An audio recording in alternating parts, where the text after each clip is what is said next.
سورۃ النساء آیت نمبر 11۔ سورۃ النساء آیت نمبر 11۔ یوصیکم اللہ فی اولادکم للذکر مثل حظ الانثیین۔ یوصیکم اللہ، یوصیکم وصیت کرتا ہے تمہیں اللہ، یوصیکم اللہ وصیت کرتا ہے تمہیں اللہ، فی اولادکم تمہاری اولاد کی بابت، فی اولادکم تمہاری اولاد کی بابت، للذکری مرد کے لیے ہے، للذکری مرد کے لیے ہے، مثل حظ الانثیین، حظ الانثیین دو عورتوں کے حصے کی، مثل حظ الانثیین مثل دو عورتوں کے حصے کی۔ اللہ تمہاری اولاد کے بارے میں تم کو حکم دیتا ہے کہ مرد کا حصہ دو عورتوں کے برابر ہے۔ اللہ تعالیٰ تم کو حکم دیتا ہے کہ تمہاری اولاد کے میراث پانے کے باب میں وہ یہ کہ لڑکے کا حصہ دو لڑکیوں کے برابر، یعنی لڑکا لڑکی ایک ایک یا کئی ملی جلی ہو تو ان کے حصوں میں باہم یہ نسبت ہوگی کہ ہر لڑکے کو دوہرا اور ہر لڑکی کو اکہرا۔ فَإِن كُنَّ نِسَاءً فَوْقَ اثْنَتَيْنِ فَلَهُنَّ ثُلُثَا مَا تَرَكَ۔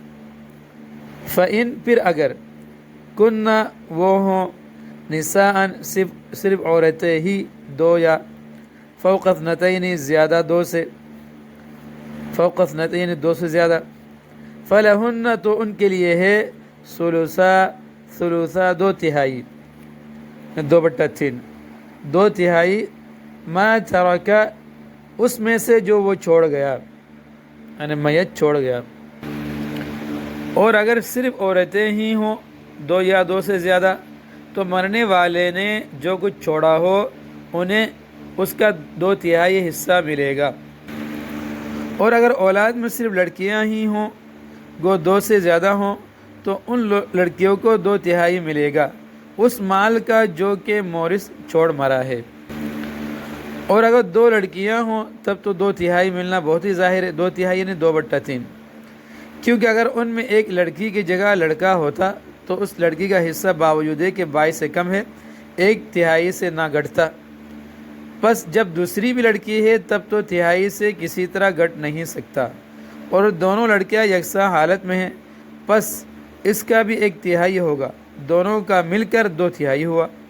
البتہ 3 لڑکیوں میں شبہ تھا کہ شاید ان کو 3/3 یعنی کل مل جائے، اس لیے فرمائیں کہ گو لڑکیاں 2 سے زیادہ ہوں مگر 2/3 سے نہ بڑھے گا، 2/3 سے زیادہ نہیں بڑھے گا۔ 2/3 میں 2 چلا گیا تو 1/3 رہ گیا، یعنی 1/3 رہ جائے گا، یعنی صرف لڑکیاں ہونے کی صورت میں کل مال ان کو نہیں ملے گا، بلکہ 2/3 ان کا ہو جائے گا 2/3 اور 1/3 وہ رہ جائے گا وہ۔ وَإِن كَانَتْ وَاحِدَةً فَلَهَا النِّصْفُ۔ وَإِن اور اگر، کانت ہو، واحدتاً ایک ہی لڑکی وارث، فَلَهَا تو اس کے لیے ہے، النِّصْفُ آدھا۔ اور اگر صرف ایک عورت ہو تو اسے ترکے کا آدھا حصہ ملے گا، اور اگر ایک ہی لڑکی ہو تو اس کو کل ترکہ کا نصف ملے گا، اور پہلی صورت میں ایک ثلث بچا ہوا اور دوسری صورت میں ایک نصف بچا ہوا، دوسرے خاص اقارب کا حق ہے، رشتہ داروں کا، یا اگر کوئی نہ ہو تو پھر اسی کو دے دیا جائے گا جیسے کتب فرائض میں مذکور ہے۔ وَلِأَبَوَيْهِ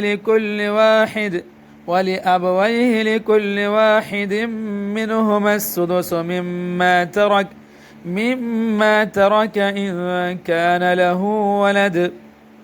وَلِأَبَوَيْهِ اور اس کے ماں باپ کے لیے، یعنی میت کے ماں باپ کے لیے، لِكُلِّ وَاحِدٍ ہر ایک کے لیے، مِنْهُمَا ان دونوں میں سے، والدین میں سے، السدس چھٹا حصہ ہے، مِمَّا تَرَكَ اس میں سے جو وہ چھوڑ گیا، میت چھوڑ گیا، ان کان لہ ولد اگر ہے اس کی اولاد، یعنی میت کی اولاد ہے، اس صورت میں والدین کو ہر ایک کو چھٹا حصہ ہے، اور مرنے والے کے والدین میں سے ہر ایک کو ترکے کا چھٹا حصہ ملے گا، بشرطے کہ مرنے والے کی کوئی اولاد ہو۔ اور ماں باپ کو میراث ملنے میں 3 صورتیں ہیں۔ ایک صورت تو ان کے لیے یعنی دونوں میں سے ہر ایک کے لیے میت کے ترکہ میں سے چھٹا جڑا حصہ مقرر ہے۔ اگر میت کی کچھ اولاد ہو، خواہ مذکر یا مؤنث، لڑکا یا لڑکی، خواہ ایک یا زیادہ، اور بقیہ میراث اولاد اور دوسرے خاص ورثہ کو ملے گی، اور پھر بھی بچ جائے تو پھر سب کو دی جائیں گی۔ فَإِن لَّمْ يَكُن لَّهُ وَلَدٌ وَوَرِثَهُ أَبَوَاهُ فَلِأُمِّهِ الثُّلُثُ۔ فَإِن پھر اگر لم یکن نہ ہو لہو اس میت کی ولد اولاد، وَوَرِثَهُ أَبَوَاهُ اور اس کے وارث ہوں ابواہ اس کے ماں باپ ہی صرف، فَلِأُمِّهِ الثُّلُثُ، فَلِأُمِّهِ تو اس کی ماں کے لیے ہے الثلث تیسرا حصہ یعنی 1/3۔ اور اگر اس کی کوئی اولاد نہ ہو میت کی اور اس کے والدین ہی اس کے وارث ہوں تو اس کی ماں تہائی حصے کی حقدار ہے۔ اور اگر اس میت کی کچھ اولاد نہ ہو اور صرف اس کے ماں باپ ہی اس کے وارث ہوں، یہ دوسری صورت ہے، اور صرف اس لیے کہا کہ بھائی بہن بھی نہ ہو، جیسے آگے آتا ہے، یعنی میت کے بھائی بہن بھی نہ ہو، تو اس صورت میں اس کی ماں کا 1/3 ہے، 1/3 ہے، اور باقی 2/3 باپ کا۔ اور چونکہ صورت مفروضہ میں یہ ظاہر تھا، یعنی باپ کا حصہ 1/3 ماں کو چلا، 2/3 باپ کے لیے رہ گیا، اس لیے تصریح کی حاجت نہیں ہوئی، اس کی صراحت کی ضرورت نہیں پڑی۔ فَإِن كَانَ لَهُ إِخْوَةٌ فَلِأُمِّهِ السُّدُسُ۔ فَإِن پھر اگر كَانَ لَهُ إِخْوَةٌ ہوں اس میت کے ایک سے زیادہ بھائی بہن، فَلِأُمِّهِ السُّدُسُ تو اس میت کی ماں کا ہے السدس چھٹا حصہ۔ بھائی بہن میت کے موجود ہو تو ماں کو ملے گا چھٹا حصہ، یعنی 1/6۔ ہاں اگر اس کے کئی بھائی ہوں تو اس کی ماں کو چھٹا حصہ دیا جائے گا، اور یہ ساری تقسیم۔ اور اگر میت کے ایک سے زیادہ بھائی یا بہن کسی قسم کے ہوں، خواہ ماں باپ دونوں میں شریک جس کو عینی کہتے ہیں، خواہ صرف باپ شریک صرف باپ ایک ماں الگ الگ جس کو اللاتی کہتے ہیں، باپ ایک ہے ماں الگ الگ جس کو اللاتی کہتے ہیں، خواہ صرف ماں ایک باپ الگ الگ یعنی جس کو اخیاوی کہتے ہیں، غرض کے کسی طرح کے بھائی بہن ایک سے زیادہ ہوں اور اولاد نہ ہو میت کے، اور ماں باپ ہوں، اور یہ تیسری صورت ہے۔ اس صورت میں اس کی ماں کو ترکہ کا چھٹا حصہ ملے گا اور باقی باپ کو ملے گا، یعنی 1/6 چھٹا حصہ ماں کو، اور 5/6 جو بقیہ 5 حصہ وہ باپ کو ملے گا۔ من بعد وصیت یوصی بها او دین، من بعد وصیت کے بعد ہے، یوصی کے وصیت کر جائے، بہا اس وصیت کو، او یا دین قرض کے بعد، یعنی میت کے اوپر قرض ہو۔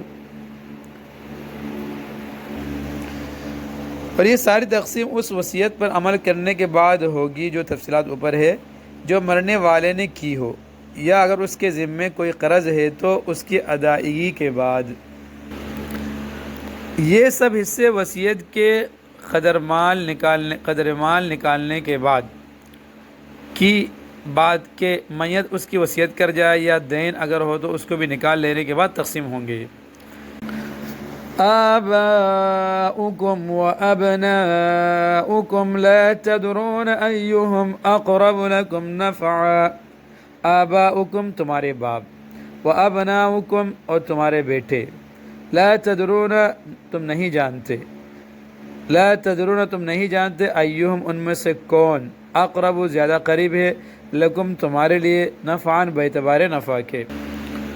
تمہیں اس بات کا ٹھیک علم نہیں ہے کہ تمہارے باپ بیٹوں میں سے کون فائدہ پہنچانے کے لحاظ سے تم سے زیادہ قریب ہے۔ تمہارے اصول و فروع جو ہیں، اصول ماں باپ، فروع اولاد، تم ان کے متعلق بری طور پر یہ نہیں جان سکتے ہو کہ ان میں کون سا شخص تم کو دنیاوی یا اخروی نفع پہنچانے میں باعتبار توقع کے نزدیک تر ہے۔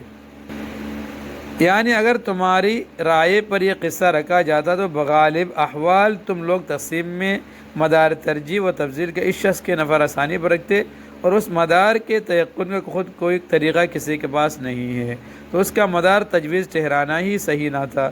بس جب نفع میں مدار بننے کی قابلیت نہ دی، اس لیے دوسرے مسالے اور اسرار کو گو وہ تمہارے ذہن میں نہ آئے، اس حکم کا مبنا اور مدار ٹھہرا کر فریضۃ من اللہ ان اللہ کان علیما حکیما، فریضۃ یہ حصے مقرر ہیں من اللہ اللہ کی طرف سے، ان اللہ بلا شبہ اللہ کان علیما حکیما خوب جاننے والا ہے، بڑا حکمت والا ہے۔ یہ تو اللہ کے مقرر کیے ہوئے حصے ہیں، یقین رکھو کہ اللہ علم کا بھی مالک ہے، حکمت کا بھی مالک۔ یہ حکم من جانب اللہ مقرر کر دیا گیا اور یہ امر بالیقین مسلم ہے کہ اللہ تعالیٰ بڑے علم والے اور حکمت والے ہیں۔ بس جو حکمتیں انہوں نے اپنے علم سے اس میں مرعی رکھی ہے وہی قابل اعتبار ہے، اس لیے تمہاری رائے پر نہیں رکھا۔ شریعت کا اصول یہ کہ مرنے والے کے مال سے پہلے شریعت کے مطابق اس سے کفن دفن کے اخراجات پورے کیے جائیں، جن میں نہ فضول خرچی ہو نہ کنجوسی ہو۔ اس کے بعد اس کے قرضے ادا کیے جائیں۔